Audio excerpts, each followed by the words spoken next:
Well, hello everybody, and thank you for coming. I'd just like to say thank you from Acklington Parish Council, and we've worked with Kenneth Bannerman from the Airfields of Britain Conservation Trust to bring this amazing monument here in memory of RAF Acklington.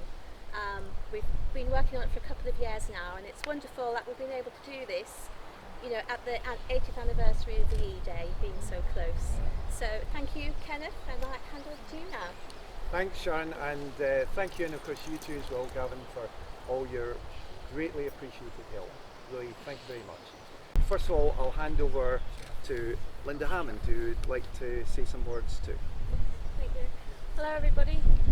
So I just wanted to say a few words about why me and my mum and dad are here today, and why this unveiling means such a lot to us as a family.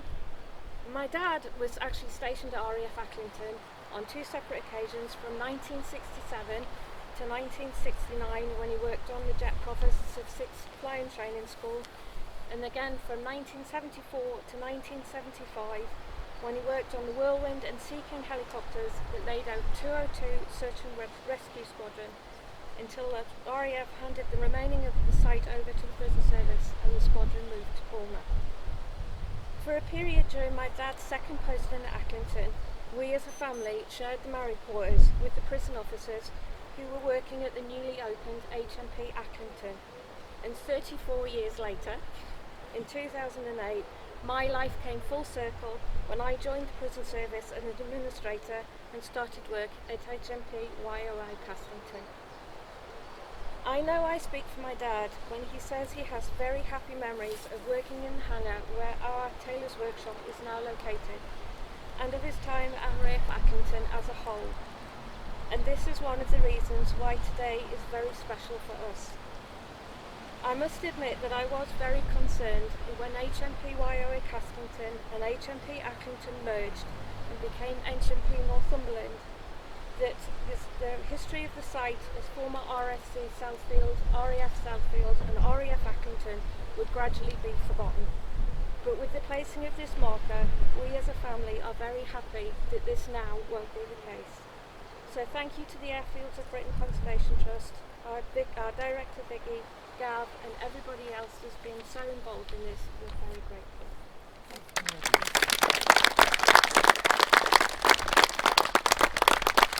Thanks very much, Linda. That's a very nice speech. Well, I'll keep this potted history short, promise. It's a very long history, even by British airfield standards, because Acklington is so famous. In fact, one could reasonably argue it is North East England's greatest ever airfield. The story goes right back to 1916, when Acklington, or as it was then known, Southfields, after a residence on the site itself, was a World War I home defence or fighter landing ground. The landing ground closed after the end of World War I, and then Acklington, as perhaps became more familiar, first opened in April 1938. So until the outbreak of World War II, it was used as an air observer school for training. But then come the start of the Second World Conflict, Acklington switched to RAF Fighter Command, and more or less right from the start was extremely busy. They're the first German aircraft to fall in English soil was shot down by aircraft from Acklington in early 1940, and one of the pilots involved, and you quite rightly commemorate him today in the village, was Peter Townsend. However, Acklington's finest hour, I think we can safely say, was this critically important day in the Battle of Britain, the 15th of August 1940, when the Germans mounted a second front daylight attack from their bases in Scandinavia on Tyneside in northeast England. However, Acklington, thank goodness, led the way along with various other airfields in the more general area like Osworth, Catterick and Drem, and shot down many of the attackers.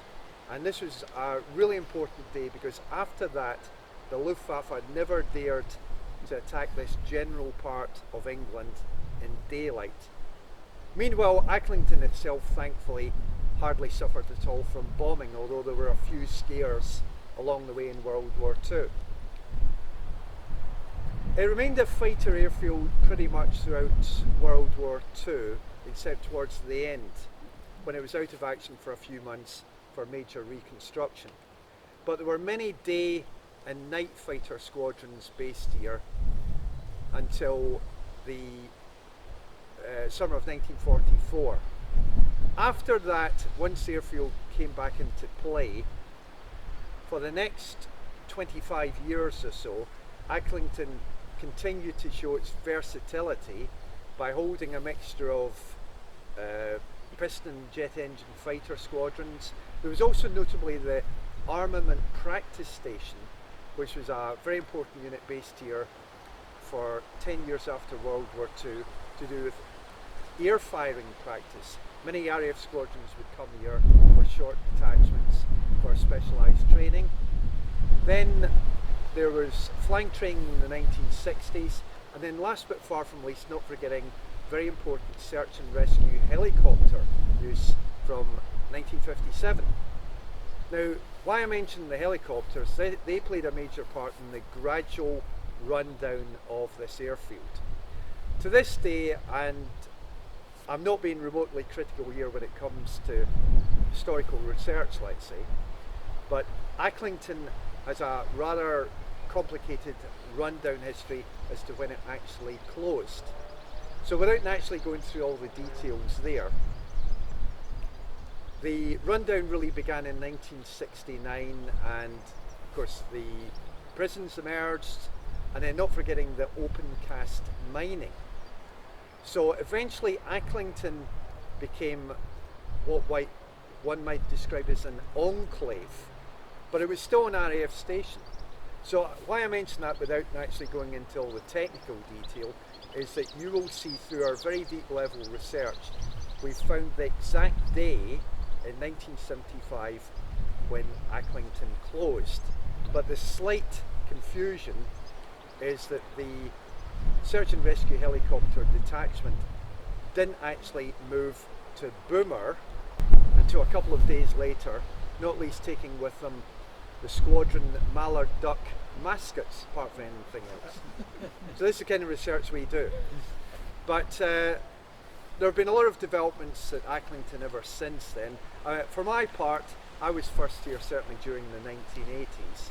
So inevitably times have changed one way and another. But Acklington, first and foremost, is still tremendously remembered. I mean, a genuine Battle of Britain superstar, just for a start. Really famous airfield. And therefore, just finally looking at the bigger picture as we say in our travels, within reason, please do everything you reasonably can to help save, honour and respect Britain's airfields, active and disused. They are been increasingly, if belatedly regarded as being Britain's greatest ever physical and historical assets. So just please do all you reasonably can to help our airfields. Just finally to say before we unveil the memorial, and thank you so much again for attending.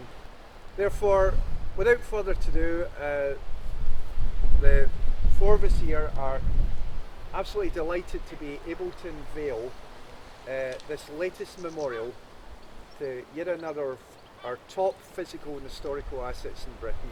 In this case, the one and only, the truly legendary Acklington Airfield. Thank you very much.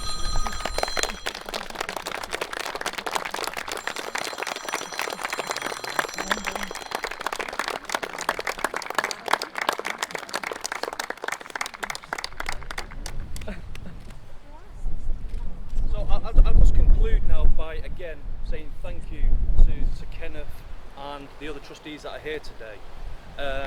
Obviously the parish council, this has been a long time coming, and it got to the point, if I'm honest, I didn't think it was going to happen. But we're here today and it is fantastic, and the sun's shining. We can't ask for more than that. So I know there's a few people ask me in terms of pictures, so we'll have plenty of opportunity now for people to take pictures. And then down in the prison farm shop, which is literally a few minutes walk down there, we have got some refreshments, and there's a little bit of an art display as well that we put out some of the work that the prisoners have done. So we invite everybody down there to come and have some light refreshments following that. In terms of the site here now, this will be there for everybody to see. We're going to be looking at signposting in the community and how we can advertise and let people know that this is here. And as a prison, we will ensure that we maintain this.